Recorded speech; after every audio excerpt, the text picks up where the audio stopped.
Hi, I'm CJ and this is my RC channel. In this video, I'm going to continue the build process on the SRX8 GT. And as you can see, it looks pretty much done. All the mechanical stuff is done. It's assembled. I've got some electrical stuff to do, some soldering, and I've got some tuning to do. As you can see, I've made a couple holes in the body that I ended up changing and not using.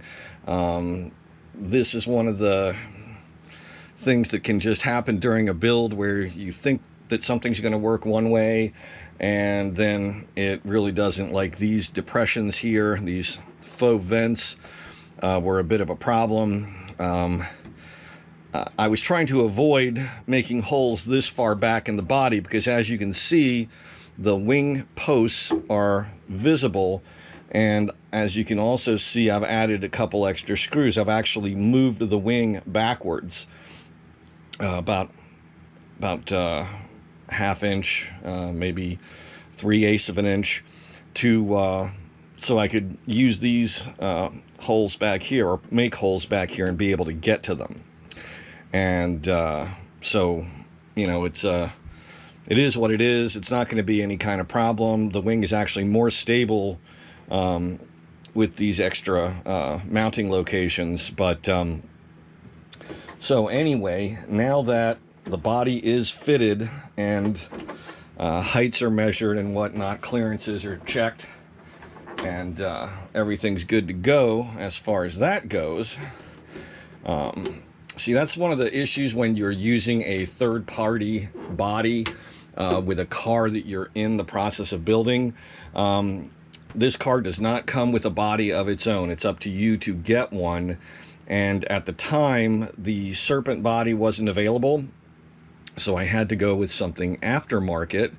And that means there are no convenient little dimples to tell you where the body posts go, and you've got to size things up for yourself. In fact, there weren't even outlines for the rear wheel cutouts. I had to do those on my own. They just left clean plastic on the rear section where the wheels are, because depending on the vehicle that you're using, you may have a different wheelbase slightly.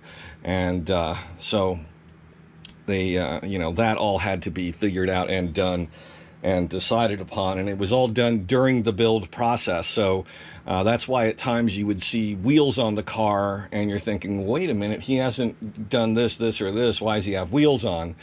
That's because I was trying to like prop the chassis up on some rails and hang a body over it without having any shock absorbers on it to support the chassis. So I had to support it with some blocks so that I could hang the body over it and figure things out. So anyway, now it works just fine, and I've trimmed up the bumper a little bit, and then the bumper fits tight up against the body, which is ideally what you want. In fact, there's a product you can buy.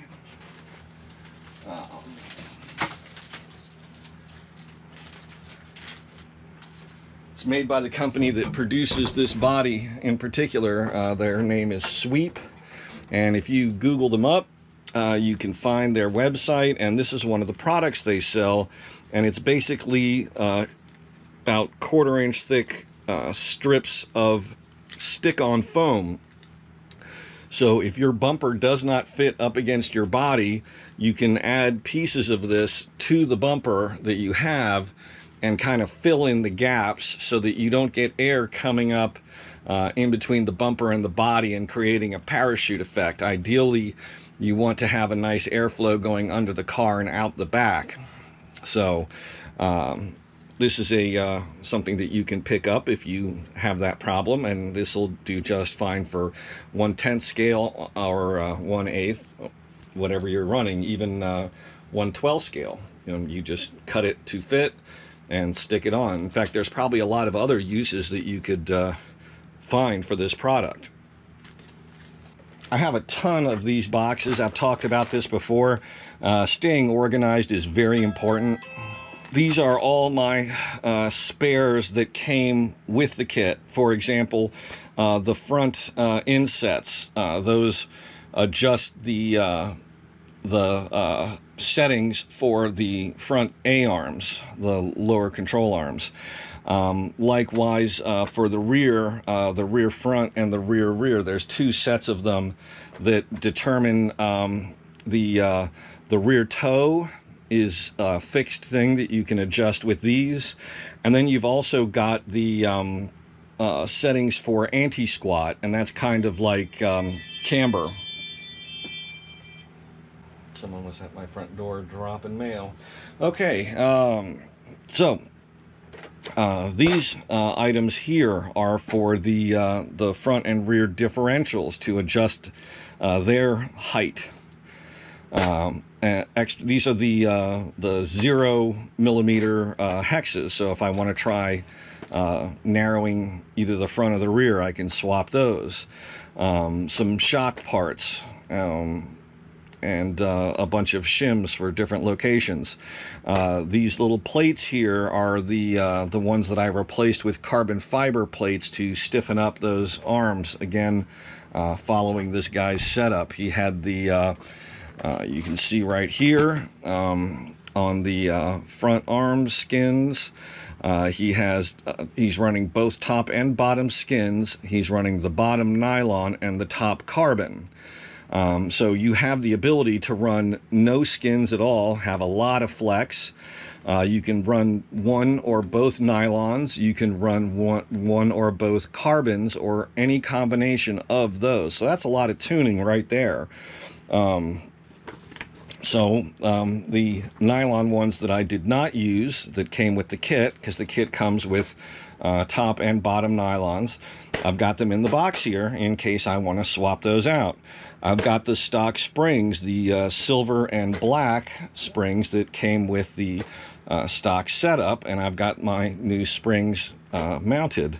So, you know, keeping things like this organized, especially stuff like this, because these are real quick changes you can do.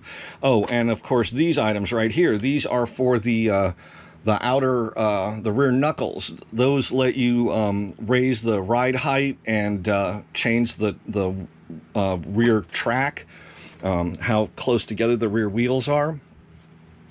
So, and that's in addition to changing hexes to widen it out. You've got a measurement here as well. And you can raise it up and down in relationship to the arm.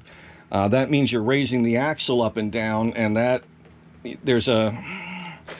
I'm not going to try to go into what the effects are, but some of the things that you do to change the handling on the car is raise and lower the differentials, or the outputs for the differentials. That's what these pieces are for.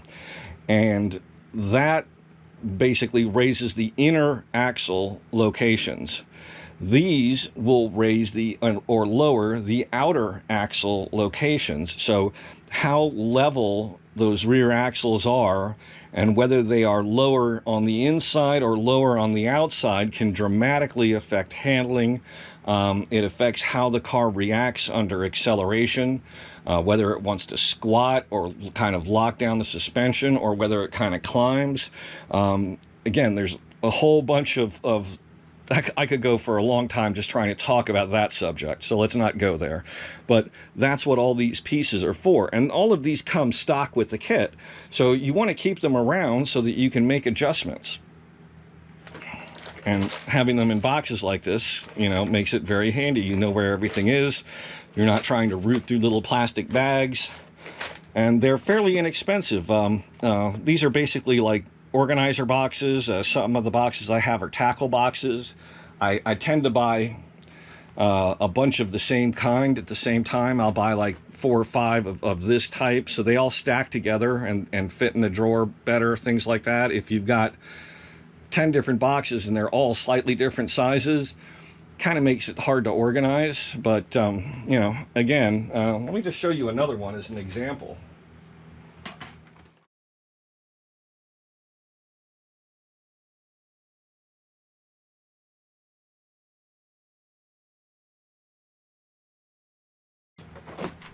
this is a big box I take with me when I'm running the Formula car.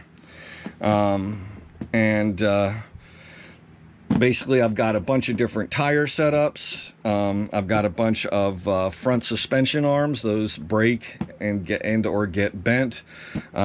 Wings for the front. I've got them built up in different. There's different wing attachments. So you've got the basic wing, and then you've got 2 or 3 different levels of extra downforce that you can add to it. So I'll have them, set up, one in each configuration. So if I want to try, more or less front end downforce, all I got to do is pull one of the different ones that are set up and bolt it on. Likewise, I got a bunch of rear wings here. They've all are set up differently. More tires, spare wheels. So this is just parts. This isn't even small stuff. This is just, large things that are easily just grabbed and used, and, things that are ready to go, like tires that are already glued, stuff like that. So, back to this process. I'm going to go ahead and take off the wheels and start figuring out the wiring and making some decisions on that. I need to get some parts out, some gold plugs like these things. These batteries use a 5mm plug, so I'm going to need 4 of these. 1, 2, 3, 4. I'll need some extra wire, which I've got over here. I need to get my soldering station set up over here and heated up. So I will stop the video now, and when it comes back up, it's going to be time to do wiring. This is a little different than. There's just a couple things you need to know about stuff like this. Number one, make sure you know what the wires are coming off of your ESC, or if your ESC doesn't come with pre-soldered wiring, what connections you need to make. Basically, if you're running a brushless motor, you're going to have 3 wires for the motor, and they are labeled A, B, and C. And the ESC is going to have corresponding A, B, and C connections and or wires. And sometimes they're mixed. In other words, sometimes you'll have A, and then you'll have a positive for the battery, and then you'll have B, and then you'll have a negative for the battery, and then you'll have C for the motor. So, and sometimes they're separated. So in this case, we have A, B, and C wires all in a row, and then positive, negative, that's incoming power. So incoming power to the ESC from the batteries, outgoing from the ESC to the motor. If you're running a brush motor, you're only going to have 2 wires, positive and negative. Now, it should be labeled on the ESC, but there's usually a legend that comes with your ESC and the instructions. In my case, we have it right here on the side. You can see it's on the side of the ESC, and it is, but my ESC is currently up against a servo, and I might have forgotten the order of items, so you want to hang on to your paperwork so you can reference that. This ESC could get dirty, it could get banged up, and the letters on the side of it, for whatever reason, could get rubbed away, or the sticker could fall off if they're not scribed, laser scribed onto the side of the case or something like that. So keeping the paperwork with all the instructions for your electronic hardware is always a good idea. You should be hanging on to your original instruction book as well, putting all those things together. You're probably going to have some paperwork that goes with your motor as well, especially if it's by a different manufacturer than your ESC. You should keep all that stuff together, keep it with your instruction book, so if you ever have to reference anything about your vehicle down the road, you've got that information. Don't trust that you're going to be able to download it online. It's not always the case. Sometimes it could be hard to find. In any event, that's just my recommendation for organization. Now, as far as hooking up this dual battery setup, what we're working with is a car that is going to run on 4S. But we're powering it with a pair of 2S batteries. So we have to do the connection correctly. How that works when you're using multiple batteries, let me just tuck these out of the way here. Those are for our motor. We have a positive and a negative, but we're going to be connecting to 2 batteries. So how would we do that? Let's just go with the example of not running 4S with 2 2S's. Let's say we've got a plane or a car that runs on 2S, but we want it to run for a really long time. And we've got 2 small to medium size 2S batteries, and we want to make them into a big 2S. In that case, you would have positive to positive connecting here. So you'd have a Y cable, and then you'd have negative to negative with a Y cable. That way you're feeding both positive and negatives together from the 2 batteries. In this case, we want to add this battery to this battery in sequence. So what we're going to do is we're going to connect the negative wire to the negative on this battery. We're going to connect the positive to the positive connection on this battery. And then we're going to connect a jumper between positive and negative on this battery. And here's how that works, okay? This is our positive juice, outgoing, okay? Just think of this as directional. Negative is in, positive is out, okay? This is our out, or our incoming, and this is our outgoing, okay? So positive from the ESC is going into the ESC, negative is coming out. So if we start at negative and follow the current backwards, going out from the ESC, we're going into the negative, coming out positive, go into the negative, coming out positive. That gives us 2 plus 2 equals 4, okay? So this is a very simple wiring setup. I'm going to shorten this lead a little bit and connect it to this one. I'm going to use this lead as it is, connect it to a 5-inch jack, a plug, and connect it to that one. And then I'm going to take this little piece of wire and I'm going to connect it to 2 of those 5-inch plugs and create the jumper between the 2. And that's all there is to it. It's a nice, easy setup. I don't have to build 2 separate Y cables. It's nice. This is actually an easier setup. So what I'm going to do is I'm going to use my third hand here. And if you've never done a lot of soldering, if you've done a good bit of soldering, you probably have these. If you haven't, you should get one. Okay. Also, getting a good soldering station is worth the little bit of extra money. You don't solder every day, but nothing is more frustrating than not having enough heat to get a good solder connection, and your wires, you think you've got it soldered on and it pops off. It's very frustrating if you have a low power soldering iron. Having a dedicated soldering station that you can ramp up the temperature as high as you need it to be able to solder onto heavy terminals like this, because to get a good solder, you want solder already at both ends of your connection, and then you join those together. So it's kind of like a 3-step process. It's called tinning. And these wires are tinned, but I'm going to hit them up a little more in the process. You can see it's not loose, frayed wire. Someone's already soldered these connections a bit.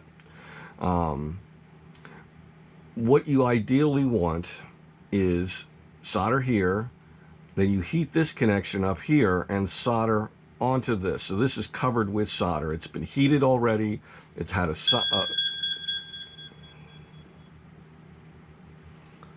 about that. It's already been heated up to the point where the solder is adhering to the metal. If it's not hot enough, the solder isn't gonna really bond. and it can flake off or pop off. So then once you've got this soldered and this soldered, then you connect together and usually sometimes use a little bit of extra solder and melt this solder connection to that solder connection, and you get a solid joint. Now this wire isn't going to go to this point here. This is just, you know, talk. Those wires that are going to connect to the motor are over here, and I will cut those to an appropriate length for which connections go to which pole, and that is a separate step. Right now I'm focusing on the batteries.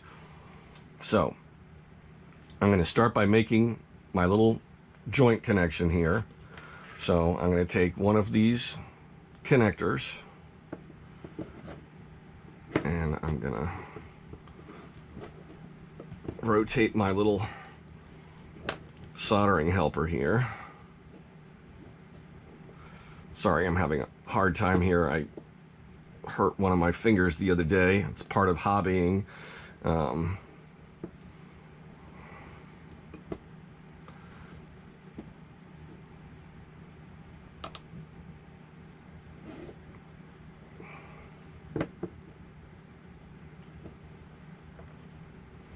So now I need to cut some insulation off here, and you can use a dedicated wire stripper, but having a nice sharp blade and just cutting the silicone, because I don't want to uncover a lot of wire. I just need enough to attach to that little gold-plated connector. There we go.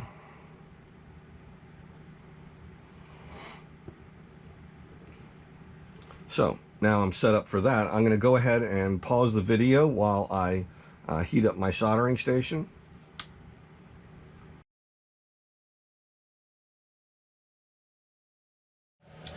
So the wiring is complete. You already saw me do the battery leads, the crossover, motor, plugged in the sensor cable, just routed it over and around the motor. ESC lead, servo lead,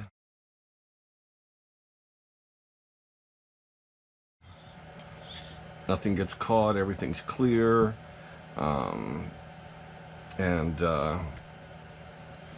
transponder for racing. Nothing special about how I mounted that. There's already a mount up here for a third body mount, which is not necessary for the type of body I'm running. It doesn't need that extra support. So I went ahead and just ran a small screw in there in place of the grub screw that would normally be there to hold the post.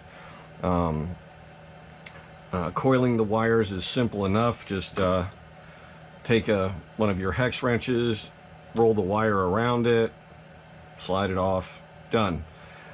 So there you go, nice and easy.